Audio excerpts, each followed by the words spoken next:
Belum lanjut, jangan lupa untuk mendukung channel ini dengan menekan tombol subscribe, like, komen, dan aktifkan tombol lonceng agar tidak ketinggalan untuk konten-konten berikutnya.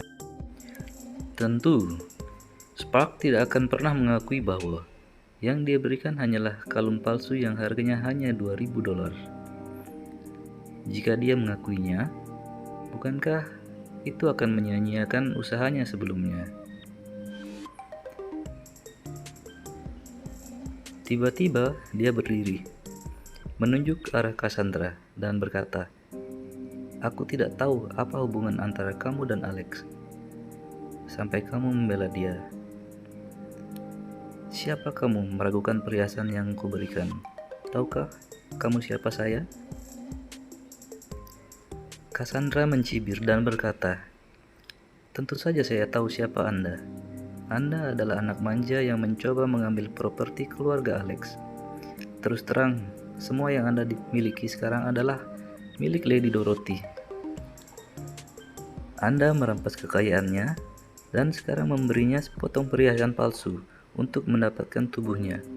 Kamu sangat tidak tahu malu." Sekarang dia percaya pada Alex. Dia bahkan memanggilnya sebagai ayah. Jadi tentu saja dia akan membela dia. Spark dengan dingin mendengus. "Anda terus mengatakan bahwa Anda menjual kalung Love in a Fallen City. Lalu kepada siapa Anda menjualnya?"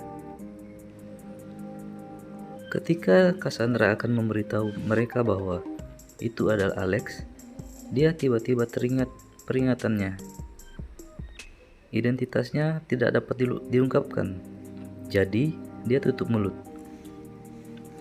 "Kenapa aku harus memberitahumu?" Spark sangat marah. Dia membanting meja yang mengguncang air di gelas. Dia memandang Madame Claire dan berkata, "Madame Claire, saya tidak mengerti hubungan antara kamu dan dia. Dia datang ke sini untuk memalsukan informasi dengan jahat dan memfitnah saya. Jika itu masalahnya, saya menganggap saya bereaksi berlebihan.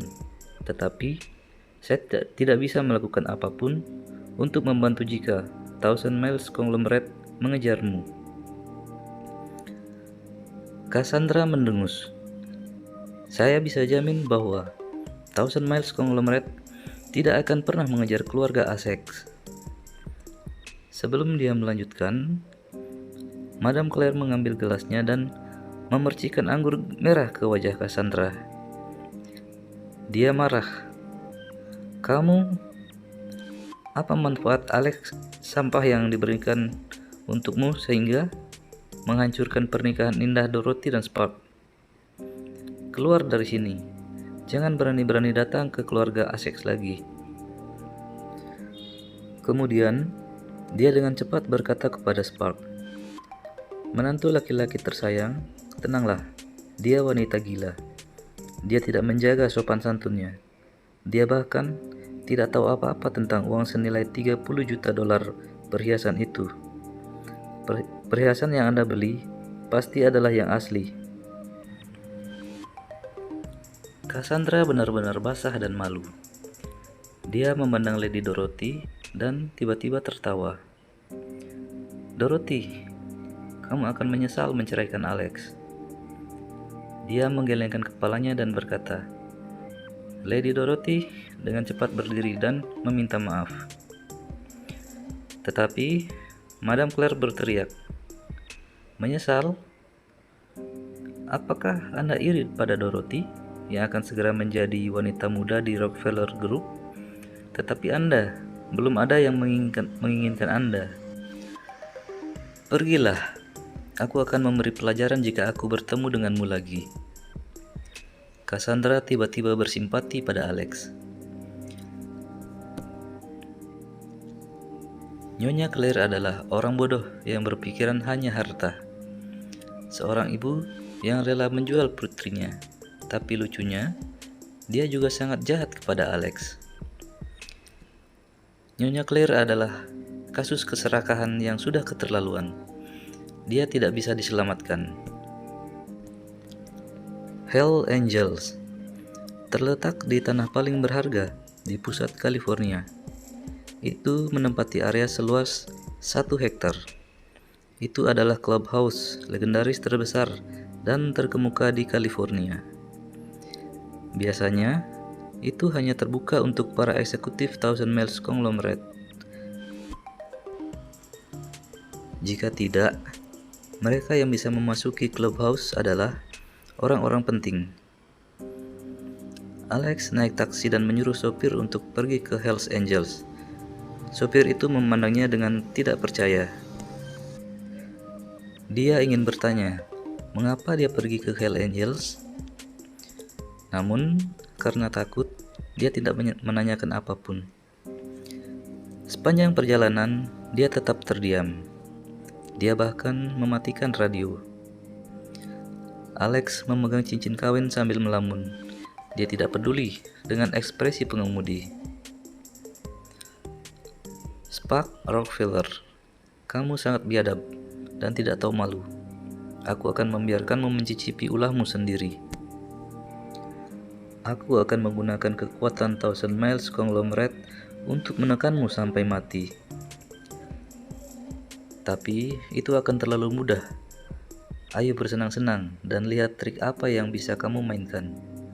Dan kamu, Madam Claire, aku akan menunjukkan kepadamu bahwa Spark Rockefeller yang sanjung tidak ada apa-apanya.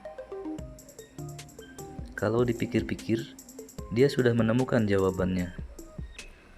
Alex membuka matanya. Itu dipenuhi dengan keteguhan dan kepercayaan diri. Dia memiliki kekuatan ini sekarang. Setelah itu, mereka tiba di Hells Angels. Setelah keluar dari mobil, Alex mengangkat kepalanya tinggi-tinggi dan berjalan menuju pintu. Berhenti! Personil yang tidak berwenang tidak bisa memasuki Hells Angels. Suara yang kuat dan ganas berteriak ke arahnya. Alex terkejut dan berpikir, tidak mudah untuk memasuki Hells Angels. Seorang penjaga pria yang terlihat memiliki kekuatan yang luar biasa. Legenda mengatakan bahwa ada banyak jagoan, tentara bayaran, master seni bela diri di Thousand Miles Conglomerate. Apakah dia salah satunya? Namun, dia adalah bos sebenarnya dari Thousand Miles Conglomerate. Tidak peduli tipe jagoan apa dia tetap bekerja untuknya. Dia tetap tenang dan berkata dengan lembut, "Aku bukan orang yang tidak jelas. Aku mencari Lord Lex Gunter." Pelayan itu sangat marah. "Beraninya kau? Siapa kau memanggil Master Lex dengan namanya? Berlutut dan minta maaflah." Alex mengerutkan keningnya. "Aku mencari Lord Lex Gunter. Dia mengundang aku ke sini. Percayalah. Masuklah dan beritahu dia bahwa Rockefeller ada di sini." Pada saat ini, seorang pria muda berjas berjalan dengan arogan sambil bersiul. Dia melihat Alex diblokir di pintu dan berkata sambil tersenyum, "Oh, siapa ini? Bukankah ini orang bodoh terburuk di California? Memiliki istri yang tidak mengizinkan suaminya untuk menyentuh anak terlantar dari keluarga Rockefeller." Alex menatapnya dan tidak mengenalinya sama sekali. Dia berkata dengan dingin, "Siapa kamu? Siapa kamu untuk berbicara padaku seperti itu?" "Sialan," pria itu mengejek. "Kamu marah? Kudengar istrimu akan menceraikanmu." Nyonya Dorothy benar-benar cantik. "Tapi apakah kamu bahagia setelah istrimu menikah lagi, atau sebaliknya?" Alex menatapnya dengan dingin. "Katakan siapa kamu?" Pemuda itu tertawa. "Hahaha. Bagaimana dengan itu? Apakah kamu ingin membalas dendam padaku? Aku sangat takut." Dia dengan sinis berkata, "Dengarkan baik-baik. Aku Gaston Gates. Aku orang yang membuat istrimu tersinggung di resepsi beberapa hari yang lalu. Bagaimana dengan itu? Apakah kamu marah? Mana kepercayaan dirimu? Kasihan sekali kamu. Dasar orang bodoh. Kamu bahkan tidak berharga untuk sepatuku. Lupakan saja. Aku tidak ingin bertengkar denganmu." Ternyata itu adalah Sir Gaston Gates. Orang ini bukan orang besar, hanya keponakan seorang eksekutif di anak perusahaan Thousand Mills Conglomerate.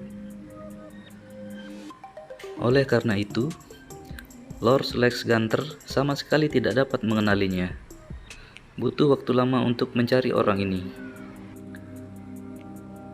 Kemudian, Lord Lex Gunter memanggil ke Hells Angel. Yang lebih lucu, Sir Gaston Gates mengira Lord Lex Gunter telah memanggilnya ke Hells Angels untuk suatu perbuatan baik. Dia mencemooh Alex. Alex mencibir. "Jadi itu kamu? Ada kata-kata terakhir?" Gaston Gates sangat marah. "Dasar bodoh. Kata terakhir untuk siapa? Percaya atau tidak, aku tidak akan membiarkanmu mati dengan damai." Alex menggeleng. "Aku tidak percaya. Kita lihat saja nanti." Ini adalah Hells Angels, taman bermainnya. Dia percaya bahwa dia bisa memberinya pelajaran. Pada saat ini, terdengar suara lain. "Aku juga tidak percaya." Gaston Gates sangat marah. Orang bodoh mana yang bilang dia tidak percaya? Dia menoleh. Dia melihat siapa yang berbicara dan dia tertegun. "Master Lex Gunter?"